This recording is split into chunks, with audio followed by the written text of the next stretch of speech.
با شکرگزاری از صاحب استقلالی تاجیکستان عزیز، امروزها در تمام شهر و ناحیه‌های کشور باغ‌های زمانوی و فرهنگی و فراغتی تأسیس یافتند که به واسطه مکانی سیر و گشت و تماشای مردم هستند. شروع از 1 ایول در باغ‌های فرهنگی فراغتی مملکت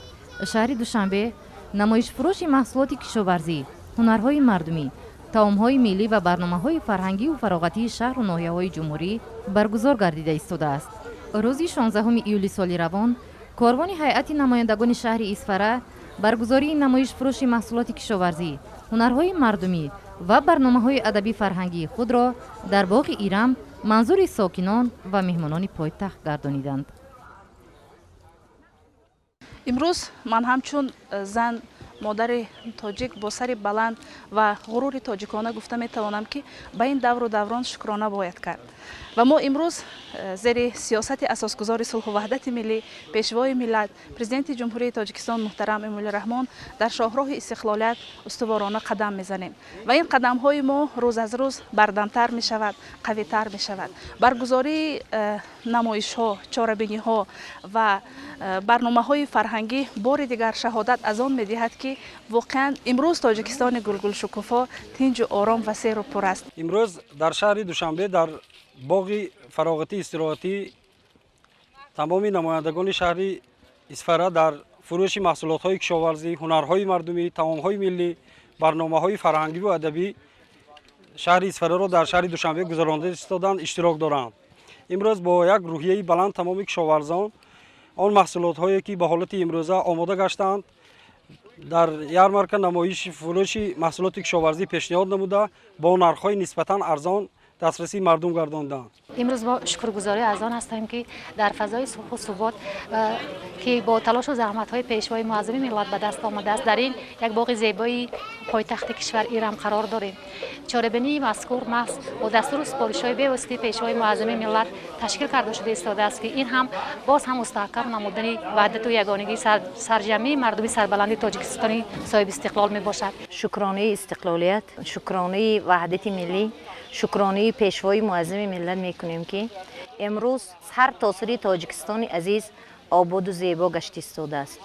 از آن جمله جماعت دهاتی وارخ شهر اسفره هرچند یکی از جماعت‌های دوردست باشد هم در دوام 30 سال استقلالیت دولتی جمهوری تاجیکستان خصوصا در 5 سال اخیر خیلی ترقی کرد. ما مردمی سربلند جماعت دهاتی وارخ از دستگیری‌های پیوستی پیشوای معظم ملت جناب عالی محترم امام علی رحمان خیلی سرفراز هستیم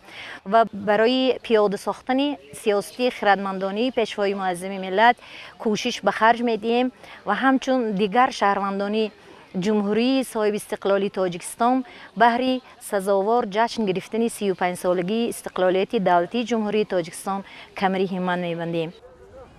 زنان و مادران قوه بزرگ، بنیادگذار و حیات بخش جامعه هستند. هنرهای کدبانوهای زنان و بانوان شهر اسفره در باغ ایرمی پایتخت آغاز از گلدوزی و چیوری، آماده کنی طعام‌های ملی و محصولات‌های نانی و قنادی خیلی دقت جلب کننده و با آرایش مخصوص ایدانه و معرض تماشا گذاشته شده بود.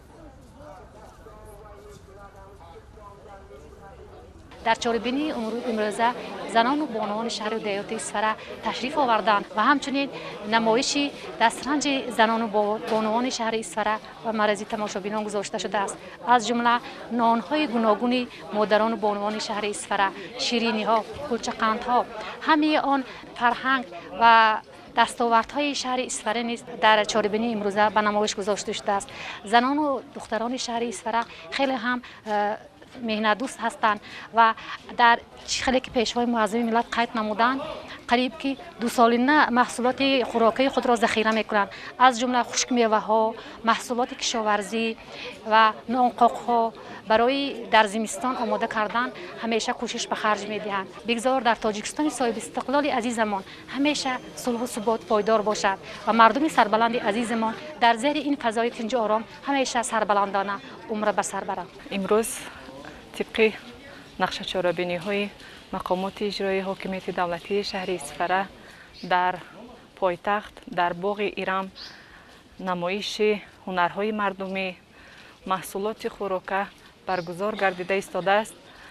باعث خوشبختی است که ما نیز امروز زنهای دهه کلکند محصولات دستی، محصولات نانی تیار کرده کدبانوهای جماعت دهاتی کلکند را به نمایش گذاشتیم.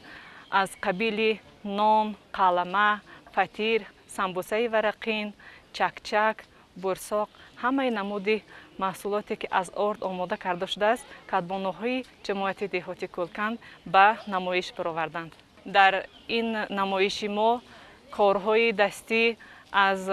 بانوی همین دهه عطای آزاده خان، سوزنی زنی و گلدوزی و قراق و همه نمودی نمایش را برآوردند و اینچنین کارهای دستی هنرمند قندریز آیله زاکیروف ها به نمایش برآورده شده است. قندهای بازیچه، مغزدار، لفظ با دیگر نمودی شیرینی ها را تیار کرده برآورده شده است. ما شکرانه صلح و آرامی میکنیم. امروز آرام است همه جا و مردمی سربلند شهر اسفره از آن جمله جماعت دهاتی واروخ امروز به پایتخت عزیزمون شهر دوشنبه تشریف آوردند و نمایشی محصولات هایی که در همین شهر و دهات اسفره هنرهای مردمی که هستند به نمایش گذاشتند و امروز ما نیز شهروندان جماعت دهاتی واروخ همه آن دستاوردهایی که امروز داریم به پایتخت عزیزمون پیشنهاد کردیم و در جماعت دهاتی واروخ حوزه ادبی فعالیت میکند که زیاده از 56 نفر صاحب قلمان، صاحب کتابان در جماعت دهاتی واروخ هستند و عموما مردم شهر اسفره، مردم جماعت دهاتی واروخ سیاستی پیشگرفتی پیشوای معظم ملت جناب عالی محترم امام علی رحمان را 100% دستگیری میکنند و برای آبادی و برای پیشرفت تاجیکستان عزیز سهم باسزای خود را میگذارند. مسلم است که فعالیت سوهای معارف را صفت تحصیلات معین می نماید. نمایش دستاوردهای شعبه معارف و علم شهر اسفره نیز از پیشرفت و دستاوردهای آموزگاران و خوانندگان و اختراعکاران جوان بازگویی میکرد.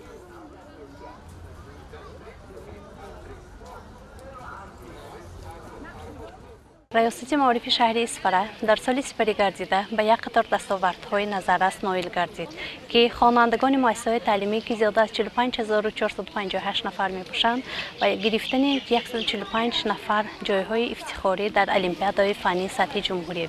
28 نفر با افتخارنامه وزارت معارف و علم جمهوری تاجیکستان و اشتراکچی آزمون‌های جمهوری علم فروغ معرفت تاجیکستان وطن عزیز من فروغ صبحی دانای کتاب است اشتراکی فعالانه داشتند و امروز مقصد از این برگزاری نمایش سطح جمهوری محصول دستان محفل هنرمندان نزد ریاست معارف مادران هنرمند و اختراعکاران نورس بود. امروز در اساس نقشه چاره‌بینی ها مقامات اجرایی حکومت دولتی شهر اسفره محصول هنرهای دستی محصولات کشاورزی و هنرهای مردمی را به معرض تماشای مردم پایتخت آورده است و این همه محصولات، آن همه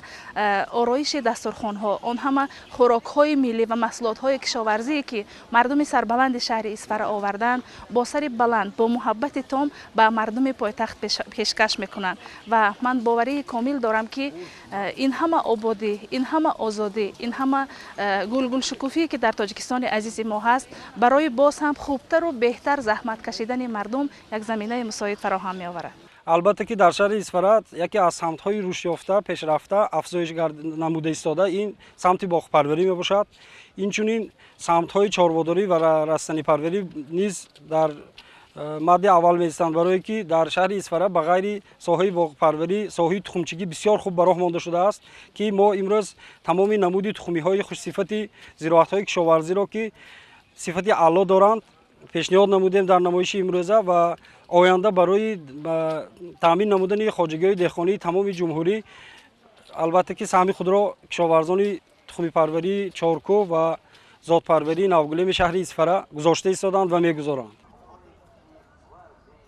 واقعا هم پیشنهادی دسترنج کشاورزان، محصولات کارخانه‌های صنعتی، هنرهای مردمی، طعام‌های گوناگون ملی، انواع زیادی محصولات نانی روند آماده‌کنی محصولات گوناگون از زردآلو و نمایش‌های فولکلوری از جانب نمایندگان شهرک و جماعت‌های شهر اسفره چرابینی را به بزمگاه حقیقی فرح و خوشحالی و شکرگزاری از فضای آسوده وطن تبدیل داده بود.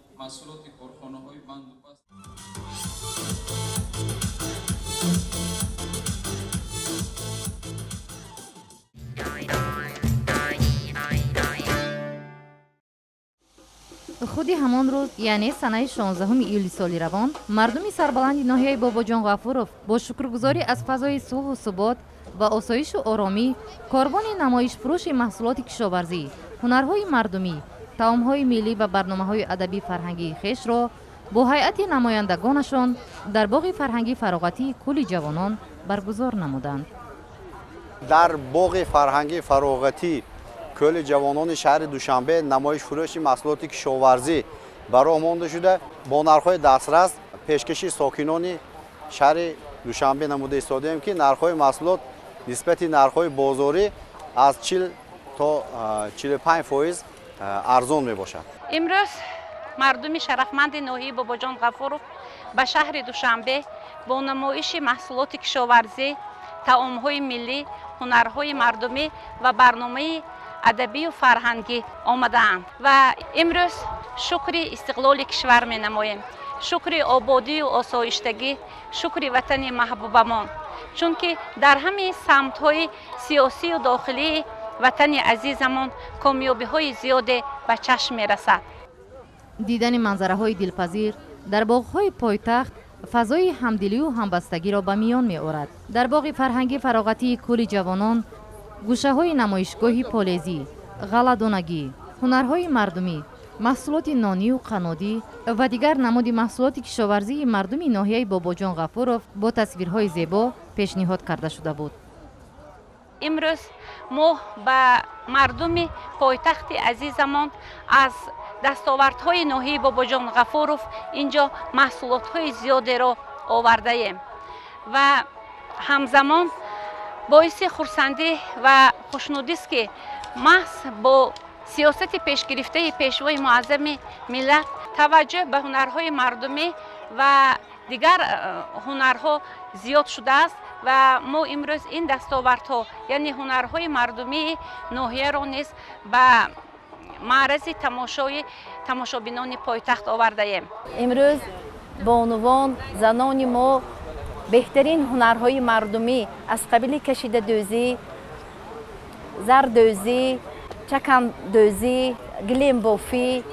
همه گونه نمودهای بافندگی را برای ساکنان دوشنبه شهر زیبا پیشنهاد نموده ایستادند.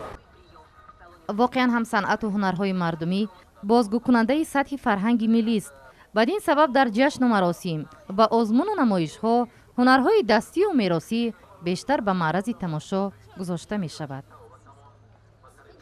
باعث خرسندی است که امروز صنعتکاران ما، ادیبان، شاعران، حافظان از دوران استقلال،